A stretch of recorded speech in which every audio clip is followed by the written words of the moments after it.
নমস্কার সবাইকে। ২ শালিক আজকের পর্বে আপনারা শুরুতেই দেখতে পাবেন রাইমা পলি পিসিকে দিয়ে ওষুধগুলো গুঁড়ো করায়। বলে যে একটু ১৯-২০ হলে আপনি পাল্টে খান, তাই এবার আপনিই সবটা করবেন। আপনি গুঁড়ো করে তারপর খাবারগুলোতে আপনিই মেশাবেন। ঝিলিক বলে, কি কাজ হয়ে গেছে? পলি পিসি বলে, হ্যাঁ হয়ে গেছে। তখন ঝিলিক বলে, আমি জানতাম আপনারা আমার খাবারে কিছু মেশাবেন, তাই আমি আগে থেকেই খাবারটা আলাদা করে রেখেছি। ওগুলো ছিল আপনাদের খাবার, তাই খেতে হলে ওগুলোই খেতে হবে, নইলে খালি পেটে শুতে হবে। পলিবেশী রাইমাকে বলে, তুমি মুড়ি খাবে? এইদিকেই গৌরবের মা গৌরবকে গিয়ে বলে, আমি জানি তুই ভালো নোস, তুই এখান থেকে পালাতে চাইছিস, কিন্তু পালিয়ে কি সব সমস্যার সমাধান হয়?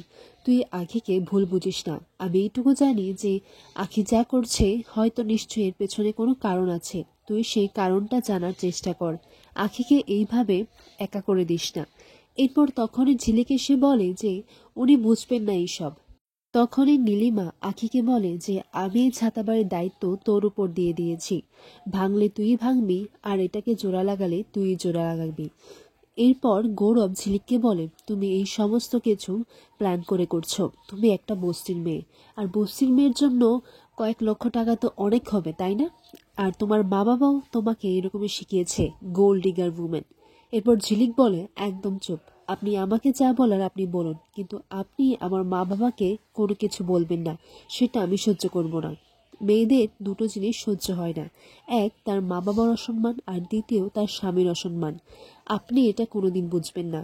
অন্যদিকে দেখা যায় পুষ্পমাসি যখন আখির জন্য খাবার নিয়ে যাচ্ছিল, তখন দেবা পুষ্পমাসির পিছু নেয়, আর পুষ্পমাসিও সেটা বুঝে যায় যে সর্বনাশ, আমার পিছে তো দেবা রয়েছে। তাই পুষ্পমাসি কায়দা করে একটা বাড়িতে ঢুকে যায়, আর সেই বাড়ির একজন ভদ্রলোক এসে দেওয়াকে বলে, কি হয়েছে?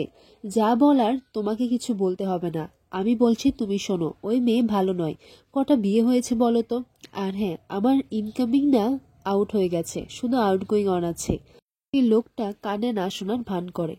পরের দিন সকালে দেখা যায় পলি পিসি যখন নীলিমাকে অর্ডার দেয় যে একটু বেশি করে পরোটায় তেল মাখাতে, তখন ঝিলিক এসে বলে, কেন তোমার হাত নেই? তখন পলি পিসি বলে, কালকে তো কাজ করেছি, তাই শরীরটা কেমন ম্যাচমেচে করছে। ঝিলিক বলে, তাহলে আমি টিপে দিই। তখন পলি পিসি ভয় পেয়ে যায়, বলে যে না রে আখিমা, তুই যা খাবি তুই বল, আমি করে দিচ্ছি।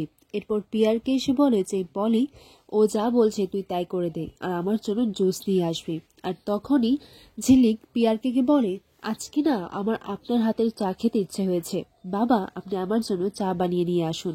পর নীলিমা বলে, তুই এটা কি বলছিস আখি, তোর মাথা ঠিক আছে তো? ডিওর ভয়ে পিয়ারকে আখির আর নীলিমার জন্য চা বানিয়ে নিয়ে আসে, আর গোড়ার জন্য বানিয়ে নিয়ে আসে। পিয়ারকে ঝিলিকের ভয়ে যে চা বানিয়ে নিয়ে আসছে সেটা সবাই দেখে অবাক হয়ে যায়। আর গৌরাকেও পিয়ারকে চা দিয়ে মনে মনে বলে যে তুই একবার অফিসে চল, তারপর তোকে আমি দেখাচ্ছি। এইদিকে দেখা যায় যে পিয়ারকে যখন অফিসে যাবে, তখন ঝিলিক বলে, কোথায় যাচ্ছে? তখন পিয়ারকে বলে, অফিসে যাচ্ছি। ঝিলিক বলে, দুপুরে খাওয়া দাওয়া সেরে আমরা অফিসে যাব। এরপর ঝিলিক বলে, তাই দুপুরের রান্নাটা আপনি এখন চাপিয়ে দিন। এই কথাটা শুনে পিয়ারকে ঝিলিকের দিকে তাকায়। তখন ঝিলিক বলে, ৩৬৫ দিন মা আপনার সেবা করে গেছে, আর আপনি একদিন স্বামীর ধর্মটা পালন করতে পারবেন না? এরপর ঝিলিক পিয়ারকে পাশে গিয়ে বলে যে এক হলে স্বামী, নইলে কিন্তু আসামি।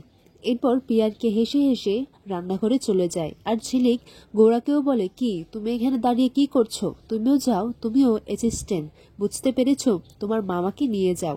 এরপর গৌরা তাই করে। গৌরার পিয়ারকে দেখে হাসিও পায়। সকাল সকালই গৌরব দেবার সঙ্গে দেখা করতে চায়। দেবাকে গিয়ে বলে যে তোমার সঙ্গে আমার কিছু কথা আছে, একা। গৌরব দেবাকে জিজ্ঞাসা করে যে আখি কোথায়? তখন দেবা বলে, তাতে আপনি জেনে কি করবেন? তখন গৌরব বলে, আখি ছাতাবাড়ির মেয়ে, তাই আমার জানার পুরো অধিকার আছে। দেবা বলে, সেটা গিয়ে আপনার বাবাকে জিজ্ঞাসা করুন, পিয়ারকে লোকেরা এসে আখিকে তুলে নিয়ে গেছে।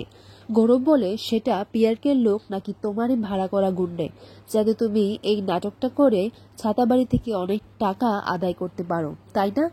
আগামী পর্বে দেখা যায় পিয়ারকে সবার জন্য রান্না করে, আর পিয়ারকে যখন রেগে যায় তখন ঝিলিক বলে, এত বেশি রাগ দেখাবেন না, এই বস্তির মেয়ে জুডো ঝিলিক, মরতে নয় মারতে এসেছি।